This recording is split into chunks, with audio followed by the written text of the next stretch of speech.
여러분 안녕하십니까? AI 산업 거품 논란이 되살아나면서 코스피가 2% 가까이 밀리며 결국 4,100선을 내줬습니다. 외국인과 기관이 1조 5천억 원에 가까운 매도 폭탄을 던졌습니다.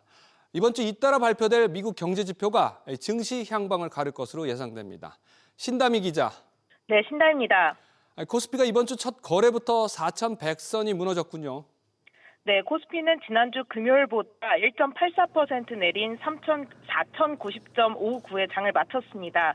개인이 1조 4천억 원 사들였지만 외국인이 9,500억 원, 기관이 4,700억 원 팔아치우며 지수를 끌어내렸는데요. AI 반도체 영역에서 미국 엔비디아의 주요 경쟁자로 꼽히는 브로드컴이 지난주 실적 발표에서 AI 매출 총 마진이 BAI 매출보다 작다고 밝히며 기술주에 대한 투자 심리가 얼어붙은 영향입니다.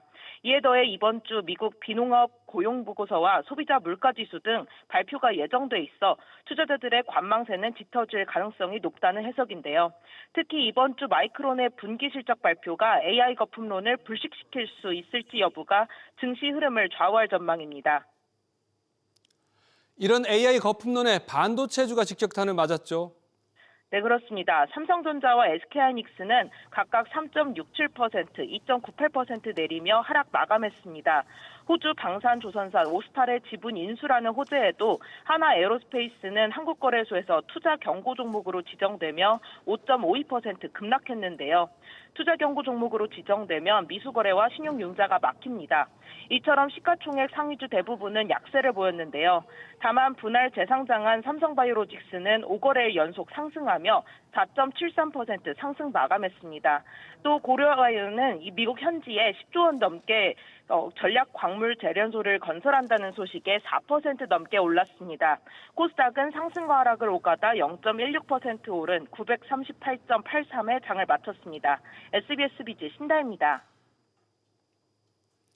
위험회피 심리가 심화되면서 오늘 달러 환율은 장중에 1,480원을 위협했습니다. 이번 달 평균으로 되면 1,470원을 넘는데 이건 IMF로부터 구제금융을 승인받은 3월 이후에 역대 최고치입니다. 당장 외환당국은 연간 650억 달러 규모의 외환 스와프를 연장하며 환율 급등 방어에 나섰습니다. 이민우 기자. 네, 이민우입니다. 환율이 1,470원 초반까지 내려왔죠, 현재는? 네, 달러 원 환율은 1,471원에 주간 거래를 마쳤는데요. 지난주 금요일보다 2원 70전 내렸습니다. 당초 1,476원에 거래가 시작된 환율은 낮 시간 중 하락 전환에 내렸는데 달러의 약세가 부각되자는 분석이 나옵니다. 특히 일본 중앙은행이 이번 주 기준금리를 인상할 것이라는 관측에 달러가 약세로 돌아선 겁니다. 오전 중 공개된 4분기 일본 중앙은행의 단기 경제 관측조사에서 대형 제조업 업황지수가 4년 만에 최고치를 기록하면서 기준금리 인상에 힘이 실리고 있습니다. 월간 기준으로 잡으면 이번 달 환율은 1,470원 50전으로 IMF 당시 구제금융 승인을 받은 1998년 3월 이후 최고치입니다. 연간 기준으로는 올해 평균 환율은 1,420원 10전으로 1998년 IMF 당시 1,395원보다 25원가량 높습니다. 환율이 안 떨어지고 이렇게 원화 약세가 걱정인데 정부 환율 방어에 나서고 있죠. 네, 미국이 기준금리를 인하했지만 원화는 주요 통화 대비 약세 흐름에서 벗어나지 못하면서 정부는 시장 안정 메시지를 계속 내고 있는데요. 지난 12일 야간 거래에서 환율이 1,419원 90전까지 치솟자 구윤철 기획재정부 장관은 주말 새 긴급 관계장관 간담회를 소집했고요. 이혁원 금융위원장은 오전 중 회의를 소집해 고환율과 관련된 선제적인 시장 안전 조치를 예고하기도 했습니다. 국민연금은 올해 만료 예정인 연간 650억 달러 규모의 외환 스와프 계약을 연장해 환율 급등을 억제할 것으로 보입니다. SBS 비즈 이민우입니다. 쿠팡 청문회를 나흘 앞두고 김범석 쿠팡 INC 이사회 의장 등 핵심 증인들이 줄줄이 불출석하기로 했습니다. 지난 두 번의 국회 현안 질의와 마찬가지로 이번 청문회 역시 안 봐도 비디오, 공허한 청문회가 될 것으로 전망됩니다. 보도에 안지혜 기자입니다. 이달 초 쿠팡의 대규모 고객 정보 유출 사고와 관련한 국회 현안 질의에서는 쿠팡을 실질적으로 지배하는 김범석 의장의 직접 사과와 책임 있는 답변을 요구하는 성토가 이어졌습니다. 사과할 의향이 없는 겁니까, 그럼? 김범석 의장은? 그분은 항상 뒤에 숨어 있나요? 오는 17일 열릴 청문회에서도 같은 장면 재현이 불가피해졌습니다. 핵심 증인인 김범석 의장과 박대준, 강한승 전 쿠팡 대표가 모두 불참을 통보했기 때문입니다. 김 의장은 비즈니스 일정, 박 전 대표와 강 전 대표는 이미 대표직을 사임했다는 이유를 각각 들었습니다. 대신 나설 방패는 취임 일주일 만에 증인석에 앉게 된 쿠팡 미국 본사 출신의 임시 대표입니다. 자기가 출석을 하면 출석하는 이 행동으로 인해서 굉장히 더 큰 법적 책임을 질 수도 있다. 이런 계산에 따른 것 같아 보이고요. 국회는 책임 회피라면서 검찰 고발 등 후속 조치를 예고했지만 문제는 김 의장이 미국인인데다가 해외에 체류하는 만큼 강제 구인 등 마땅한 방법이 없다는 점입니다. 지난 10년간 김 의장이 국회에 잇단 출석 요구에도 한 차례도 모습을 비추지 않은 이유입니다.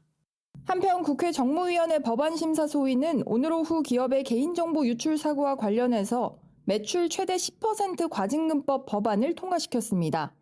다만 법안이 최종 통과돼도 쿠팡 사태의 소급 적용은 불가할 전망이라 실효성 있는 쿠팡 제재가 얼마나 가능할지는 의문입니다.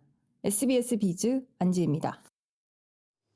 계속해서 다음 소식 전해드리겠습니다. 하나오션이 원하청 구분 없이 같은 비율의 성과급을 지급하기로 결정하자 그 파문이 노동계 전체로 번지고 있습니다.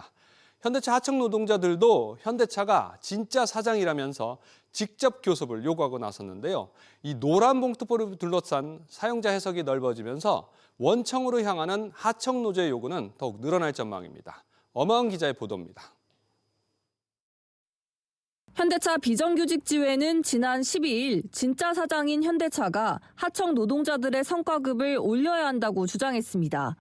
기본급의 450%를 성과급으로 주기로 한 현대차와 비슷한 비율의 성과급 인상을 요구한 것으로 전해졌습니다. 앞서 하나오션이 원하청 구분 없이 동일한 비율의 성과급을 지급하기로 하자 노동계가 이를 새 기준으로 삼기 시작한 겁니다. 내년 3월 시행되는 노란봉투법을 둘러싼 사용자 해석이 넓어지면서 원청을 상대로 한 하청 노조의 교섭 요구는 더욱 증가할 전망입니다. 지난달 고용노동부 장관은 사용자 판단 기준과 관련해 교섭 의제 중 어느 하나라도 인정되면 사용자로 판단된다고 밝혔습니다. 하청 노조가 사용자로 인정받을 수 있는 항목을 내세워 교섭 테이블을 차리면 사측은 피할 수 없단 겁니다.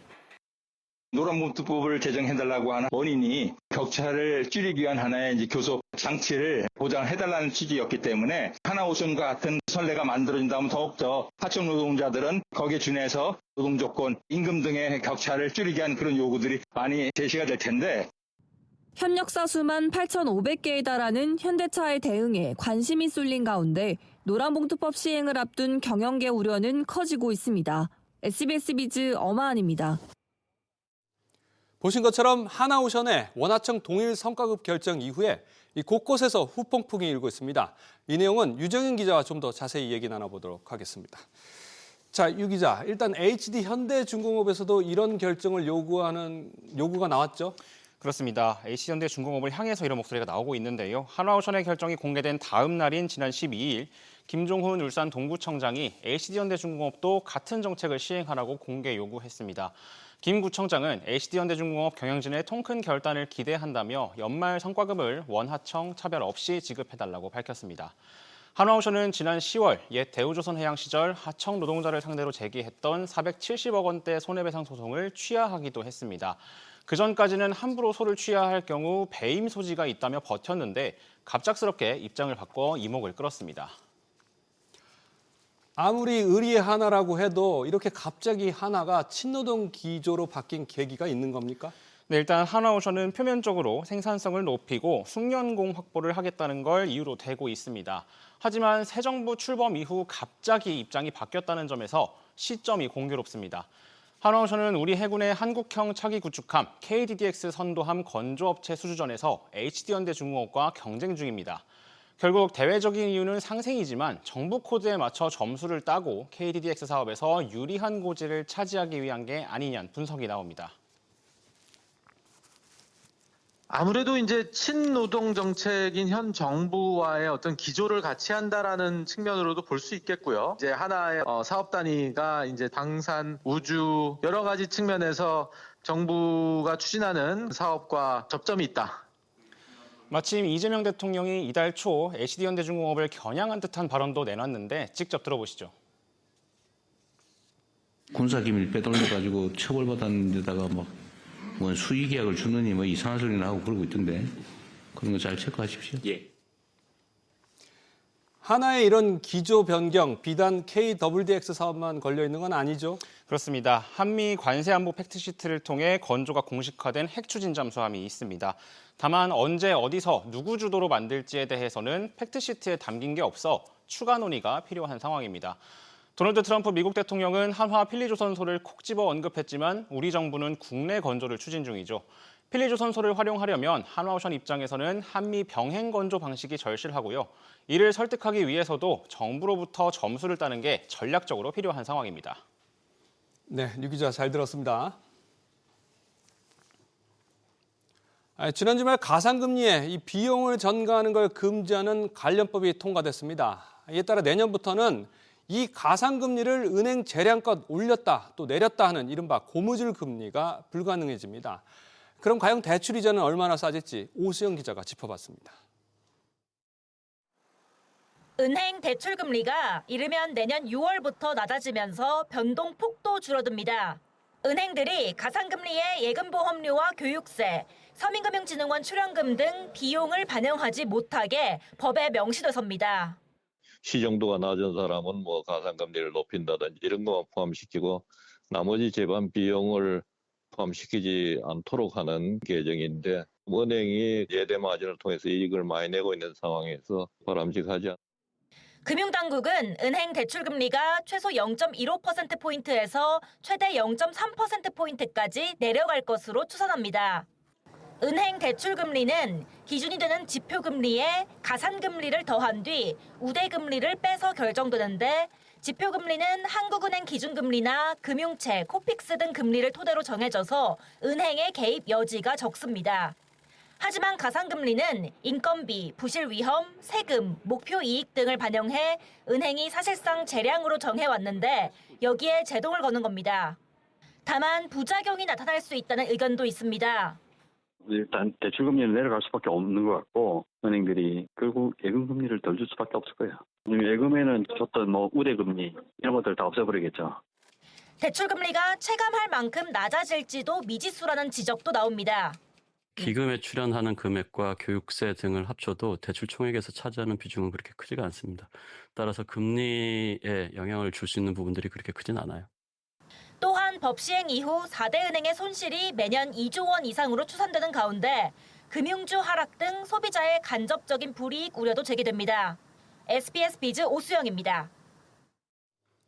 이런 가운데 은행권은 연 3%대 금리의 정기예금을 잇따라 내놓고 있습니다. 최근 증권사 종합투자계좌, IMA 등 대체 상품 등장으로 자금 조달 경쟁이 치열해진 가운데 은행들이 일명 런닝족 등 젊은 층을 노린 신개념 상품들로 승부수를 던지고 있습니다. 이어서 이정민 기자입니다. 한 시중은행 정기예금 상품 페이지입니다. 최저 연 2.95% 금리에 우대 조건을 충족하면 3%대가 넘는 예금이 인기 순위에 자리 잡았습니다. 다른 은행들도 3%대 상품을 속속 내놓고 있습니다. 신한은행은 지난달 연 2.8% 금리로 내놨던 예금 상품 금리를 0.3%포인트 높였고 지방은행과 상호금융들도 잇따라 예금 최고금리를 3%대로 올렸습니다. 고객이 예치한 금액이 커질수록 금리가 올라가는 공동구매 정기예금은 1차 상품이 조기 완판돼 2차 추가 판매를 진행 중입니다. 은행권의 금리 인상 배경에는 증시 과열 속 증권사로의 대규모 머니무브가 있습니다. 증권사들이 원금을 보장하며 초과 수익을 보장하는 종합투자계좌 IMA 상품 출시에 뛰어들자 자금 모으기 경쟁에서 우위를 점하려는 겁니다. 일부 은행에서는 젊은 층에서 열풍인 러닝 트렌드를 반영해 달린 만큼 포인트를 주는 상품도 나왔는데 한 달 만에 가입자가 30만 명을 넘었습니다. 경기 침체가 더 심해지니까 부실채권 같은 거나 연체율이 더 높아지겠죠. 그러면은 좀 은행처럼 젊은 사람들 금융기관에 돈을 넣는 것보다는 수익률이 높은 그런 투자를 선호하니까요. 전통적인 금융기관들에서는 새로운 금융상품의 경쟁도. 연말을 맞아 은행들이 유동성 건전성을 다지기 위한 자금 확보에 사활을 걸고 있습니다. SBS 비즈 이정민입니다.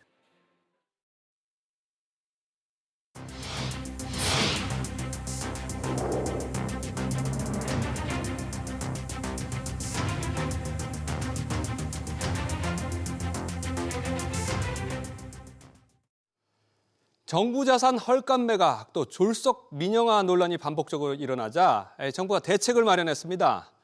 외부 전문가 중심 매각 전문 심사기구를 신설해서 적정성 점검을 강화하고 국회 사전보고 기준도 기존 자산 가격 500억 원에서 300억 원으로 낮춰서 보고 대상을 확대했습니다. 하지만 외부 전문가와 국회 등의 입김이 세지기 때문에 우려도 있습니다. 정은영 기자가 보도합니다. 현재 정부는 고 김정주 넥슨 창업자 일가가 상속세 대신 몰락한 지주사 NXC 주식에 대한 매각을 추진 중입니다. 연내 매각이 어려워지면서 내년에 다시 추진 계획인데 원칙적으로 몰락가보다 낮은 가격에는 팔 수 없게 됩니다. 정부가 국유재산 매각 제도 개선의 일환으로 앞으로는 할인 매각을 금지하겠다는 원칙을 세웠기 때문입니다. 현재는 입찰에서 2차례 이상 유찰되면 감정평가액 대비 최대 50%까지 할인이 가능하지만 이를 막겠다는 겁니다.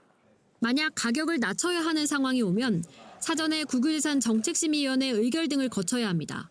정부는 또 매각 관리 체계도 개편합니다. 300억 원 이상 자산 매각 시 국무회의를 거쳐 국회 상임위의 사전보고를 의무적으로 해야 합니다. 50억 원 이상은 매각 전문 심사기구의 보고와 의결을 거쳐야 합니다. 이와 함께 각 부처별로 외부 전문가 중심의 매각 전문 심사기구를 신설할 계획입니다. 국유재산 헐값 매각의 주 원인으로 지목됐던 수의계약 요건도 정비해 2회 이상 유찰, 인접지 매각 등은 예외 조항에서 삭제할 방침입니다. 정부는 또 공공기관 민영화와 관련해 국회 논의를 거치고 매각 관련 정보 공개도 대폭 확대하겠다고 밝혔습니다. 법령 개정이 필요한 사안은 26년 상반기를 목표로 신속히 추진하고 행정부 자체적으로 추진 가능한 제도 개선 사안은 연내 즉시 이행할 계획입니다. 한편 정부는 국유재산 매각 전수조사를 진행 중인 가운데 조사 결과 부정한 방법으로 계약이 체결됐다면 해제할 수 있다고 밝혔습니다. SBS 비즈 정윤영입니다. 지난해 집을 사기 위해서 퇴직연금을 당겨 쓴 사람이 3만 8천 명이나 됐습니다. 금액으로는 1조 8천억 원이었는데 인원과 금액 모두 통계 집계 이래 최대였습니다. 김성은 기자의 보도입니다. 내 집 마련의 가장 큰 고민은 자금입니다.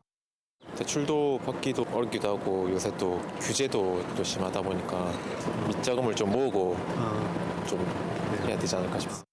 이 같은 어려움에 퇴직연금을 당겨 쓰는 사례도 늘고 있습니다. 지난해 6만 7천 명이 퇴직연금을 중도 인출했는데 이 중 절반이 넘는 3만 8천 명의 사유가 주택 구입이었습니다. 1년 전보다 4천 명, 12% 가까이 늘었습니다. 중도 인출액도 20% 늘어난 1조 8천억 원에 달했습니다. 인원과 금액 모두 관련 통계 집계를 시작한 2015년 이후 역대 최대입니다. 강화된 스트레스 DSR 규제로 대출받기가 까다로워지자 노후 자금에까지 손을 댄 겁니다. 연령별로는 30대 주택 구입 목적 중도 인출이 16,000명으로 가장 많았습니다. 주택 매매 거래도 조금 늘었고 신생아 특례 대출 때문에 이제 젊은 층도 조금 유입이 됐고 자금을 끌어모으는데 이것도 사용됐다 그렇게 보고 있습니다. 한편 지난해 퇴직연금 총 적립금은 431조 원으로 1년 전보다 12.9%, 49조 원 늘었습니다.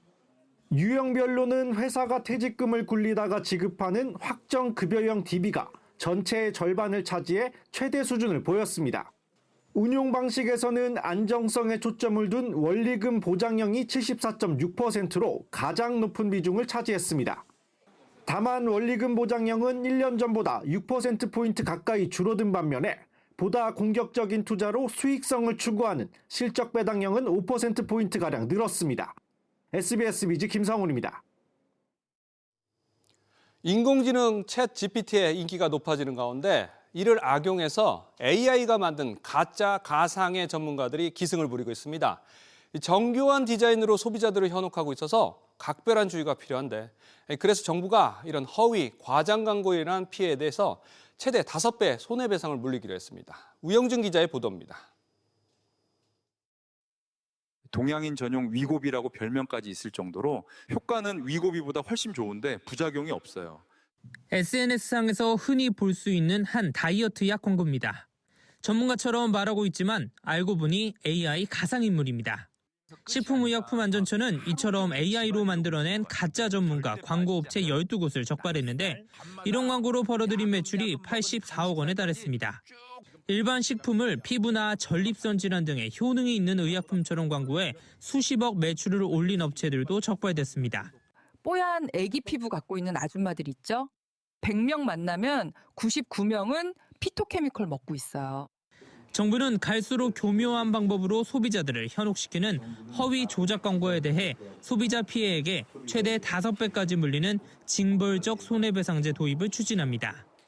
판매하는 제품들이 의약품이나 건강기능식품으로 허가받지 않은 일반 식품들이거든요. 그래서 그런 광고에 현혹되지 않도록 주의하여 주시고, 식약처는 우선 문제의 광고들을 차단했지만 AI 기술 발전과 함께 한 해 10만 건에 달하는 허위 광고를 막기엔 한계가 있다는 지적도 나옵니다. SBS 비즈 우형준입니다. 가격 대신 용량을 줄이는 이른바 슈링크플레이션을 막기 위한 중량 표시제가 오늘부터 치킨업계에서 시행됐습니다. 그런데 현장 상황은 아직 준비가 덜 돼서 혼란스러운 모습입니다. 여전히 중량 표시를 하지 않은 곳이 적지 않은가 하면 부분육의 경우 제대 시행 자체가 어렵다는 반응도 나옵니다. 첫날 현장을 정대한 기자가 취재했습니다. 은근슬쩍 순살 메뉴량을 30%나 줄였다가 논란이 된 교촌치킨. 중량 표시제 시행에 따라 대표 메뉴인 허니 한 마리의 경우 900g이라고 표기하기 시작했습니다. 오늘부터 10개 주요 치킨 프랜차이즈는 메뉴별 조리 전 중량이나 닭의 호수를 홈페이지와 메뉴판에 적어야 합니다.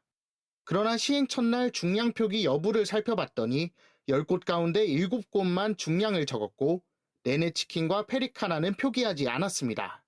특히 배달의 민족 등 배달앱상에는 단 한 곳도 중량 표기를 하지 않고 있습니다.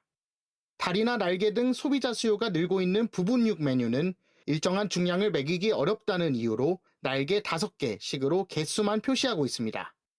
한 마리 같은 경우는 닭 10호다 이렇게 해서 조리전 중량이 가능한데 이 제품 같은 경우는 수입산인 경우도 있고 폐동물 상태에 따라서 편차가 있을 수 있다.